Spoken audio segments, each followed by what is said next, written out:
Oke, jadi silakan nanti teman-teman kita gali lebih jauh. Tapi begini, saya dikasih pertanyaan kunci tadi, tapi saya akan mencoba mendekatinya dengan analisis mengenai politik hukum gitu. Karena saya senang sekali kalau teman-teman mahasiswa mulai banyak menggali soal politik hukum ini.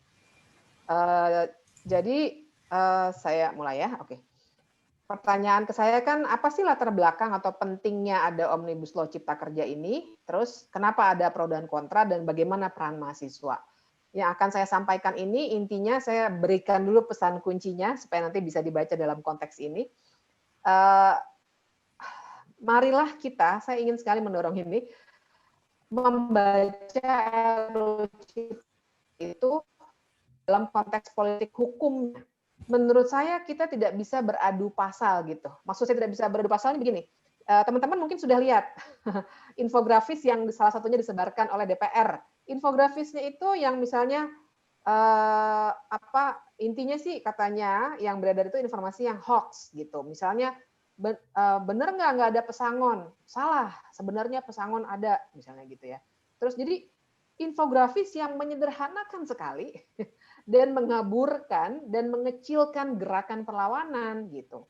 Sehingga kemudian jadi ada perdebatan, ini yang demo udah baca belum? Padahal menurut saya bukan di situ dan toh infografis itu juga tidak akurat karena RUU Cipta Kerja ini dan ini poin saya yang penting harus dibaca secara umum.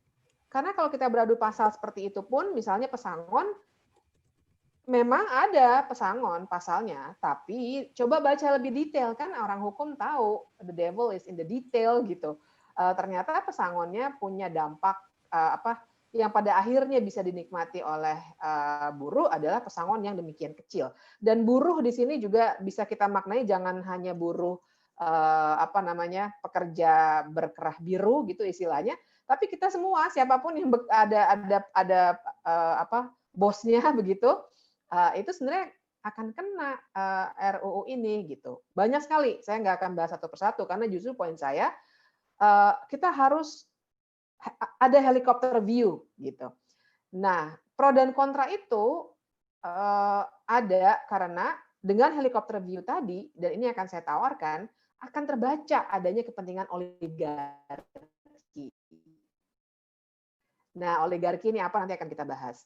Dan tentu saja pro kontra ini timbul karena orang-orang oligarki ingin sekali undang-undang ini karena memang itu yang mereka desain dari awal.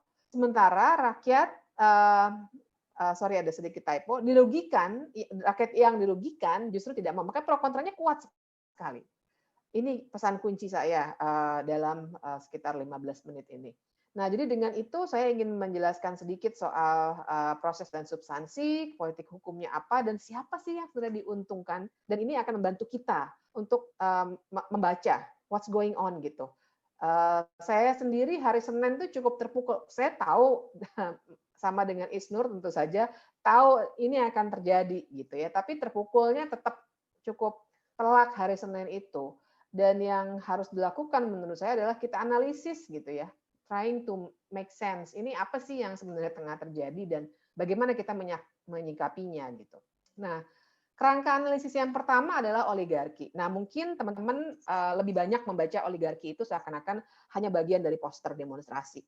Tapi ini adalah kerangka analisis yang sangat sahih, menarik, dan relevan di dalam mata kuliah ilmu negara, teman-teman pasti ingat soal-soal oligarki ini juga sudah digambarkan dari masa Yunani kuno, kemudian waktu zamannya Cicero ya, masa Romawi. Tapi bahkan yang intinya mengatakan ada sedikit orang yang punya privilege yang sebenarnya memegang kekuasaan, segelintir orang. Dia bukan sendirian, dia bukan banyak orang demokrasi, tapi segelintir orang. Sederhananya seperti itu. Tapi pembahasan yang lebih modern, misalnya Jeffrey Winters, dia yang paling banyak nulis soal oligarki di Indonesia. Teman-teman baca aja bukunya karena juga sudah ada yang diterjemahkan. Yang bahasa Inggris juga artikelnya banyak banget. Dia juga beberapa minggu lalu ngomong di KPK waktu itu ya, ngomongin oligarki juga. Jadi tadi yang zaman-zaman dulu, tapi dalam analisis yang lebih baru sudah dijelaskan juga bahwa oligarki ini bisa dipakai sebagai alat analisis untuk melihat sebenarnya siapa yang memegang kekuasaan ini. Karena mungkin kita kesal. Teman-teman mungkin sama kesalnya dengan saya ya. Saya lebih kesal karena saya dosen. Jadi saya tuh yang bikin terpukul tuh jadi curhat deh.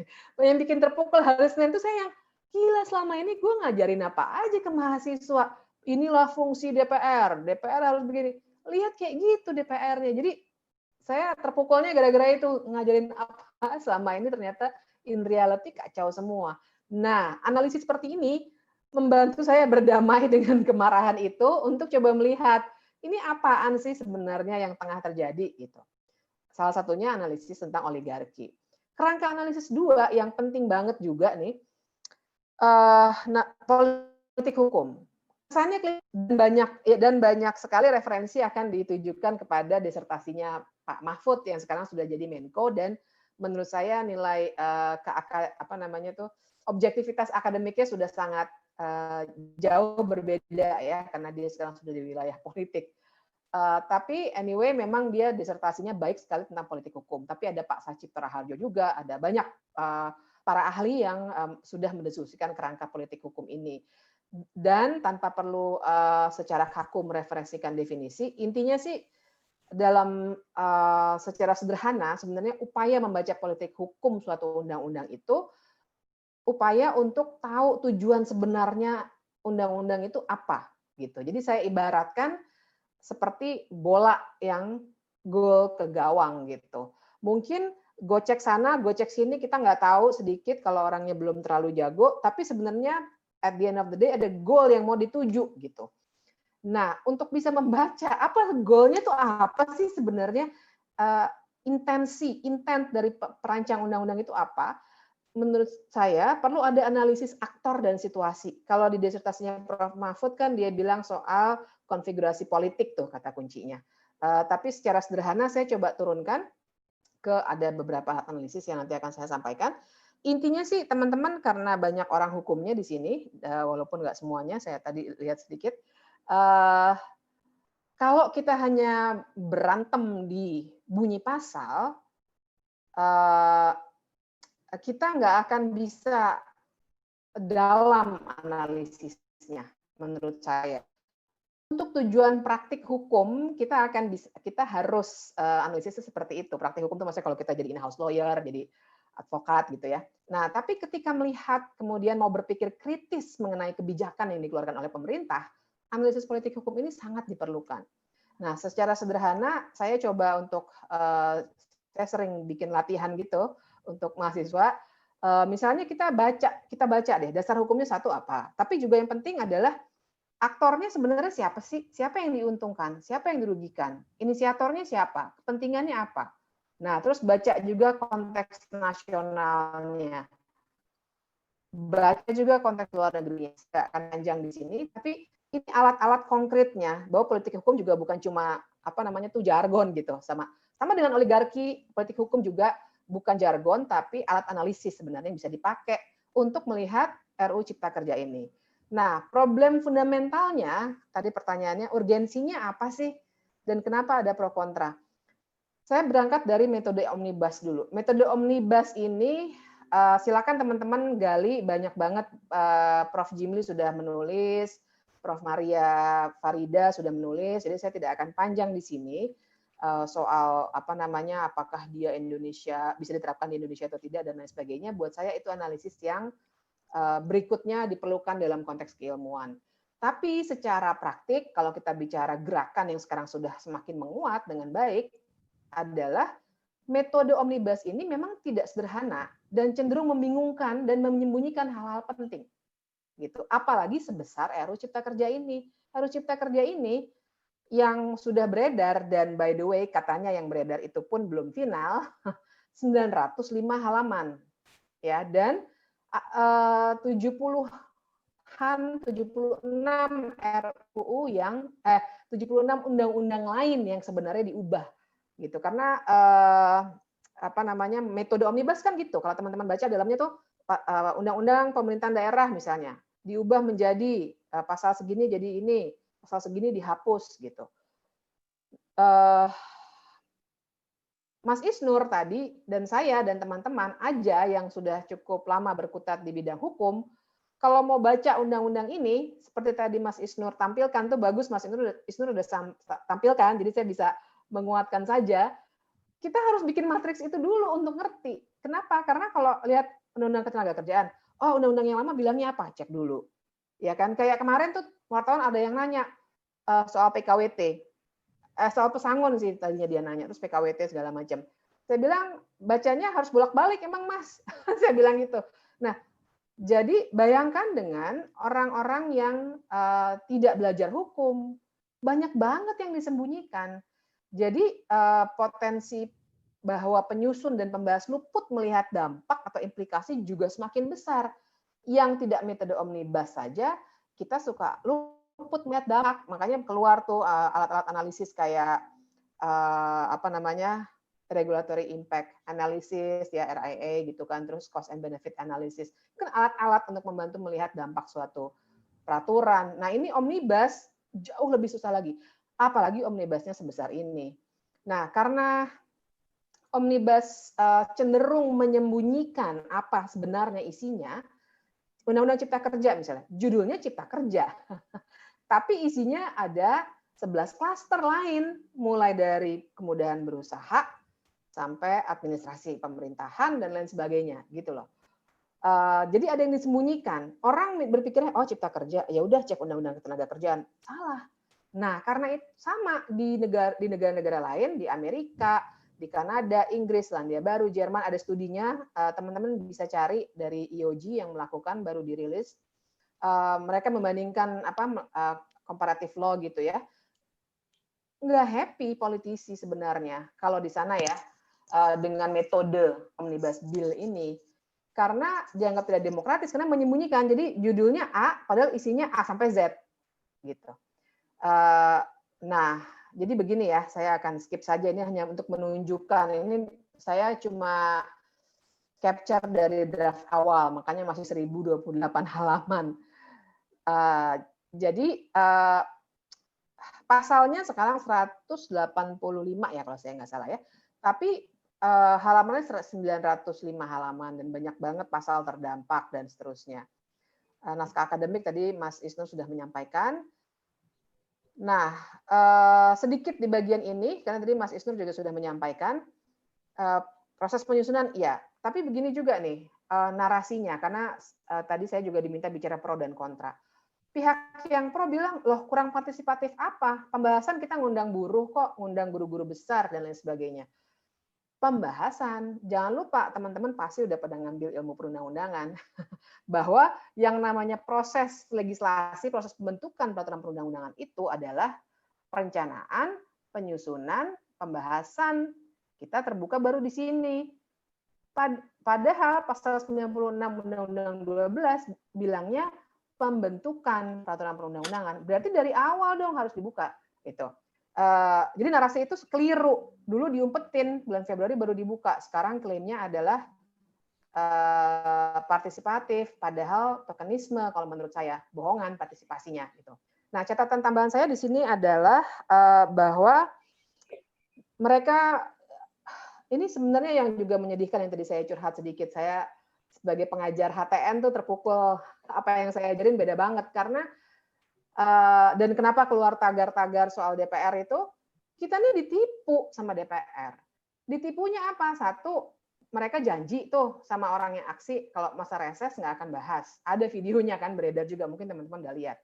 Dan bahkan yang sangat apa namanya tuh brutal penipuannya, mereka ngakunya tanggal 8 baru mau paripurna. Tapi dipercepat. Tingkat satunya selesai Sabtu, paripurnanya tanggal 5 gitu. Dan ini makanya saya bilang ditipu, ini beneran. Jadi saya dapat info hari Jumat bahwa Sabtu bakal diselesaikan. Kemudian Sabtu saya udah down banget karena kita tahu kalau udah tingkat 1 selesai itu udah ketutup sebenarnya semua pintu negosiasi, udah tinggal tok gitu ya. Hari Minggu saya ketemu dengan beberapa informan lah ya. Dia bilang besok itu Mbak mau diketok. Lah hampir nggak ada yang tahu. Kemudian saya kontak beberapa teman lah ya, termasuk teman-teman kami lah, saya sama Isnur. sebagian ada yang tahu, banyak yang belum tahu. Jadi memang ketipu kita, gitu singkat kata. Dan di masa-masa akhir itu banyak terjadi pertemuan di hotel-hotel. Itu juga saya dapat dari informan saya. Mudah-mudahan nanti akan dibuka kok minggu depan ya. Terus banyak cerita di balik layar lah soal lobby dan tekanan. Ya, jadi adalah yang nanti bisa dibaca saya kira di beberapa media massa yang akan menceritakan soal ini. Bagaimana menggambarkan soal, nah ini sebenarnya poin penting nih. Jadi ketika dikatakan di proses pembahasan ada partisipasi, kenapa saya bilang itu adalah partisipasi semu? Itu karena kita harus sadari, saya mengajak teman-teman untuk menyadari bersama-sama bahwa dalam proses penyusunan, karakternya memang lebih teknokratis. Dalam arti dia teknis, kita akan menyusun, merumuskan, merancang pasal 1, pasal 2, pasal 3 gitu kan. Tapi di proses pembahasan, yang terjadi adalah proses politik, kawan-kawan, bukan proses teknokratik. Apa artinya proses politik yang saya maksud? Proses politik dalam arti yang bisa mempengaruhi keputusan tentang suatu undang-undang hanyalah aktor politik formal dan atau aktor politik yang punya bargaining position, punya posisi tawar, gitu. Either dia punya massa atau dia punya modal. Itu oligarki salah satunya. Nah, kalau misalnya ada pihak-pihak yang diundang, dia nggak punya bargaining position itu, jangan harap negosiasi politik bisa dimenangkan. Gitu. Jadi karakter politik pembahasan itu kuat sekali memang. Nah, Nah kemudian pendekatannya pun pendekatan keamanan kita semua tahu. Selain pendekatan keamanan, juga pendekatan media sosial ya. Ini ada saya hanya screen capture dari presentasi Drone Emprit Agustus yang lalu soal lalu lintas di media sosial soal ini. Nah, terus masalahnya adalah secara substantif, tadi kan secara proses. Undang-Undang Sapu Jagat ini, Undang-Undang Cipta Kerja ini adalah jalan pintas untuk kemudahan berusaha. Awalnya adalah memang, nanti saya tunjukin deh. Kita kalau lihat konsepnya, jadi kalau teman-teman nanti riset, mungkin mau ada yang bikin makalah atau skripsi juga soal ini, bisa dilacak dari konsepsi bulan-bulan Oktober, ya kan Pak Jokowi baru dilantik tuh untuk masa jabatan kedua. Itu judul undang-undang ini memang ekosistem investasi, teman-teman, bukan cipta kerja. Baru setelah ada pembahasan jadi berubah. Nah, ini satu yang saya ambil dari presentasi 26 Februari. Jadi memang ada beberapa analisis seperti ini. Jadi kalau pertanyaannya naskah akademik ada nggak? Ada. Seperti kata Isnur, memang sudah disampaikan, sudah dibuat, tapi barengan dengan RUU. Dan naskah akademik itu banyak sekali kritiknya. Nanti pas ditanya jawab aja ya, saya sampaikan supaya nggak terlalu lama. Tapi intinya, sekali lagi, we have to read between the lines gitu. RUU Cipta Kerja ini mengubah konsepsi kegiatan usaha dari berbasis izin jadi berbasis resiko, misal salah satunya. Jadi AMDAL menjadi tidak diwajibkan misalnya. Apa akibatnya? Lingkungan bisa rusak. Begitu juga hambatan regulasi yang tadi Isnur juga sudah sampaikan, bukannya mengatasi masalah-masalah kelembagaan dan kapasitas lembaga dan personal, yang diambil adalah shortcut. Gitu. Ambil aja langsung kekuasaannya ke pusat. Nah, dalam sebuah diskusi dengan orang-orang yang pro tadi pagi di WhatsApp group tentu saja, mereka bilang ya so what, pokoknya kita harus go on, kita harus maju terus, investasi ini penting, kita nggak bergerak reformasi dengan baik, masih banyak hambatan birokrasi dan lain sebagainya. Memang ini harus dilakukan perubahan drastis. Masalahnya adalah memangkas birokrasi, reformasi regulasi dan lain sebagainya tidak boleh melanggar konstitusi gitu. Melanggar HAM apalagi, merusak lingkungan juga gitu. Nah, mengasumsikan bahwa satu-satunya masalah yang menghambat investasi itu regulasi dan desentralisasi itu sebenarnya keliru karena abai pada analisis mengenai kapasitas kelembagaan dan governance gitu. Jadi kalau misalnya cara berpikirnya seperti ini, akan berpotensi menimbulkan masalah baru justru. Karena kalau kita lihat Global Competitiveness Report 2017-2018, yang paling tinggi itu bukan soal tax, bukan soal poor work ethic seperti yang selama ini dinarasikan, tapi corruption gitu. Jadi salah analisis nih gitu loh. Nah, jadi siapa yang diuntungkan oleh RUU Cipta Kerja ini? Jadi catatan saya begini, ada dua. Pertama, sentralisasi kekuasaan. Ini yang paling penting sih menurut saya. Karena RUU Cipta Kerja ini juga mengubah, ini ya, saya lacakan lainnya 30 Oktober 2019 nih. Nggak lama setelah pelantikan. Itu coba lihat judulnya aja dulu nih. Jadi awalnya memang judulnya begini kok teman-teman. Memang tujuannya ini, ekosistem investasi atau kemudahan berusaha, ease of doing business. Nah, Oktober ya 2019. Nah, waktu presentasi 30 Oktober itu sudah ada konsepsi mengenai bahwa mungkin teman-teman lihatnya kecil di layar, intinya adalah dalam presentasi ini pengusul yaitu Kemenko Perekonomian mengusulkan nanti pola kekuasaannya semua dikembalikan hanya kepada presiden. Jadi kalau dulu itu dari presiden ke menteri dulu, terus baru mengeluarkan NSPK, norma standar prosedur kriteria, kepada Pemda. Dalam RUU Cipta Kerja memang didesain dari awal sekali semua dibalikin ke presiden gitu. Nah, bahayanya teman-teman, satu, kalau kekuasaan tersentralisasi, dia berpotensi memunculkan kelompok kepentingan tertentu di seputar pengambilan keputusan gitu. Dia menyuburkan oligarki gitu. Dan yang kedua, jangan lupa, inilah cerminan reformasi di korupsi nih. Desentralisasi itu amanat reformasi loh. 98 dulu saya seperti juga teman-teman turun ke jalan, yang kami usung itu salah satunya desentralisasi. Sekarang dikembalikan semua ke pusat. Nah, jadi catatan kedua, hanya segelintir orang yang punya akses pada kekuasaan yang diuntungkan. Intinya sih begini, kekhawatiran saya semakin menguat, kekhawatiran saya sedikit lagi, kekhawatiran saya semakin menguat karena begini, dalam menyikapi pandemi saja, teman-teman bisa melihat yang belajar hukum nih, bahwa Pak Jokowi itu kelemahannya, paham bahwa ini nggak ada yang siap segala macam.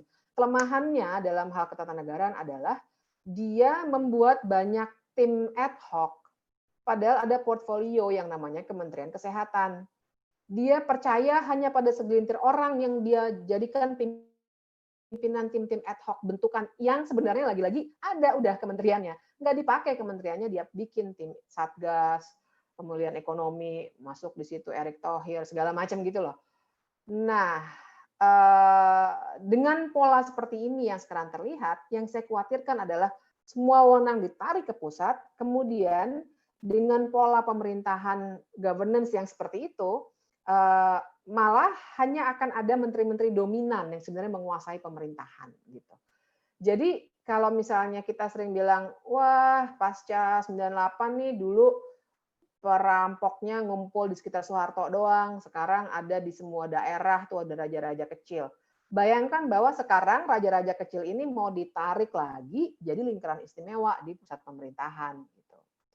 Nah, jadi kalau misalnya pertanyaannya urgensinya ada, menurut saya enggak loh teman-teman. Nanti bisa boleh kalau nggak setuju dengan saya kita bisa berdebat, tapi nggak ada urgensinya. Kalau memang bahwa kita ingin ada pertumbuhan ekonomi, setuju, tentu saja. Saya ingin juga kita semua sejahtera. Caranya bagaimana? Gitu. Jadi analisis awalnya udah benar bahwa oh iya ada masalah nih, fakta bahwa daerah punya masalah dalam tadi ya raja-raja kecil banyak korupsi perizinan dan di daerah, betul. Di situ saya setuju. Terus bahwa ada tumpang tindih regulasi, benar juga. Tadi kan Mas Isnur juga sudah menyampaikan. Tapi kemudian kesimpulan yang diambil tuh lompat, ya. Jadi yang diambil tuh kayak shortcutnya, bukannya memperbaiki daerah, kapasitas daerah dan lain sebagainya. Karena semangat konstitusionalnya kan desentralisasi. Jadi stick to that, terus diperbaiki. Memang akan painful lama gitu. Tapi itulah cara yang demokratis. Nah, instead of that, mereka ambil jalan pintasnya, tarik aja deh kewenangannya. Nah, ini yang keliru. Jadi analisis awalnya benar, tapi jawab solusinya yang menurut saya keliru berat gitu. Nah, terakhir kalau pertanyaannya sikap mahasiswa gimana nih? Mahasiswa menurut saya harus jadi salah satu garda terdepan untuk melawan. Kami akademisi juga punya cara-cara, salah satunya tadi ada konferensi pers, saya ada di balik layar juga ngumpulin dukungan segala macam, semua dengan kapasitas masing. Mas Isnur dan kawan-kawan sudah melawan, salah satunya menggugat surat presiden yang mengirim RUU Cipta Kerja itu ke DPR, belum keluar putusannya sampai sekarang. Jadi dengan peran masing-masing kita lawan. Kenapa kita lawan? Perlawanan ini harus dimaknai secara positif. Yang nggak adil harus dong dilawan. Saya suka kesel kalau ada orang ngomong, udahlah nih orang nih semuanya nggak waras nih, kita yang waras diem aja lah. Apa katanya, sing waras ngalah gitu ya. Kalau kita berpikirnya kayak gitu teman-teman, yang berkuasa itu orang-orang nggak waras itu gitu. Jadi kita memang harus bersuara. Nah, perlawanannya itu nggak hanya melalui upaya hukum, tadi Mas Isnu sudah jelaskan ke Mahkamah Konstitusi misalnya, demonstrasi juga perlawanan yang sah. Sah. Jangan berpikir demonstrasi itu salah karena akan bikin macet segala macam. Itu yang digaung-gaungkan dengan sengaja, teman-teman. Demonstrasi itu, saya dalam suatu pembicaraan di mana ya, ada diskusi juga dengan mahasiswa juga, saya menjelaskan persis begini. Demonstrasi itu adalah suatu kebutuhan kalau demokrasi kita mau jalan. Demonstrasi demokrasi. Itu penting banget. Karena demokrasi in itself nggak akan bisa jalan kalau nggak ada orang-orang yang memberikan suara alternatif. Karena aktor politik formal jadi nggak punya suara alternatif dan akibatnya demokrasi justru nggak jalan gitu. Bahwa kita kemudian harus ada pemberitahuan dan lain sebagainya itu administratif gitu. Tapi tidak boleh dilarang apalagi digebukin. Dan demonstrasi juga caranya banyak dalam pandemi ini, ada yang harus diperhatikan betul gitu. Tapi intinya we have to say something gitu loh. Kalau ada yang salah, kita sebagai orang-orang yang udah belajar, ngerti kalau itu salah, harus ngomong. Nah, makanya saya senang banget ngobrol di sini sama teman-teman. Jadi kalau teman-teman nanti ada pertanyaan lanjutan, upaya hukum saya nggak jelaskan ya, kan tadi Mas Isnu sudah jelaskan. Silakan kita diskusikan bareng-bareng. Kalau masih ada yang belum yakin, ada yang mau jadi devil's advocate, jangan jangan kayak yang ntar pada sebel lagi narsumnya, jangan. Saya malah senang kalau di challenge, jadi kita bisa rapikan pemahaman-pemahaman yang mungkin masih keliru. Gitu. Terima kasih Mas Ethan, saya stop di sini. Saya kembalikan supaya kita bisa diskusi.